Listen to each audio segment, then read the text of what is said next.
अधूरी मुस्कान। छोटे से गांव में मीरा नाम की एक लड़की रहती थी। वह बेहद होशियार थी, आंखों में बड़े बड़े सपने और चेहरे पर मासूम मुस्कान।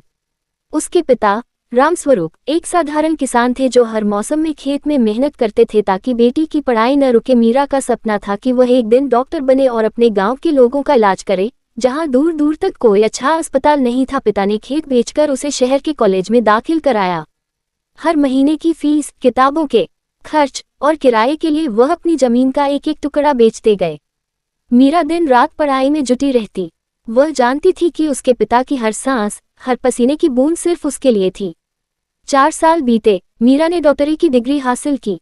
उसकी आंखों में चमक थी और फोन उठाकर सबसे पहले उसने पिता को बताया, पापा मैं डॉक्टर बन गई। पर उधर से कोई आवाज नहीं आई। पड़ोसी की आवाज आई, बेटा तुम्हारे पापा अब इस दुनिया में नहीं हैं। खेत पर काम करते हुए दिल का दौरा पड़ा था। मीरा की आंखों से आंसू बह निकले। वह दौड़कर गांव पहुंची। पिता की कब्र के पास बैठकर वह फूट फूट कर रोई, पापा मैं डॉक्टर बन गई, पर अब इलाज किसका करूं? जिसने सब कुछ लुटा दिया वही चला गया। उसके पास अब डिग्री थी, एक पहचान थी, पर वह मुस्कान जो हर सफलता पर पिता के चेहरे पर खिलती थी अब हमेशा के लिए अधूरी रह गई। पिता की मृत्यु के बाद मीरा टूट चुकी थी। गांव लौटकर उसने खुद को उनके छोटे से घर में कैद कर लिया।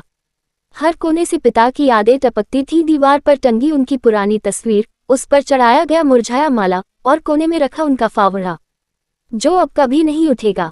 गांव वाले उसे समझाने आते, बेटी तुम्हारे पापा चाहते थे कि तुम लोगों की सेवा करो, रोने से वो वापस नहीं आएंगे।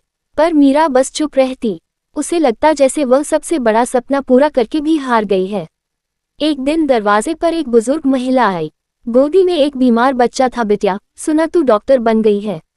मेरा पोता 3 दिन से बुखार में तप रहा है, कोई देख नहीं रहा। मीरा ने पहले तो कुछ नहीं कहा, लेकिन जब उस बच्चे की आंखों में वही मासूमियत देखी जो कभी उसके पिता की आंखों में थी, तो कुछ टूटकर झंझना गया। वह फौरन उठी, पापा की वही पुरानी बैग निकाली जिसमें उन्होंने एक बार उसकी किताबें रखी थी, और उस बच्चे का इलाज शुरू कर दिया। कुछ ही दिनों में गांव में ये खबर फैल गई, मीरा अब डॉक्टरनी बन गई है।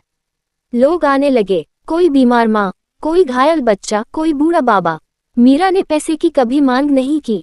वह हर किसी का इलाज करती, दिन रात मेहनत करती, जैसे वह अब अपने पिता की आत्मा के लिए सेवा कर रही हो।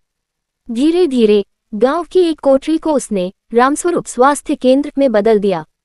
और अब जब भी कोई ठीक होकर मुस्कुराता तो मीरा को ऐसा लगता जैसे वो मुस्कान उसके पापा के चेहरे पर लौट आए हो। लेकिन एक शाम जब वह थकी हारी अकेली बैठी थी, उसने तस्वीर की तरफ देखा और कहा, पापा आपने अपना सपना मेरे हाथों में सौंपा था, अब मैं उसे जी रही हूँ।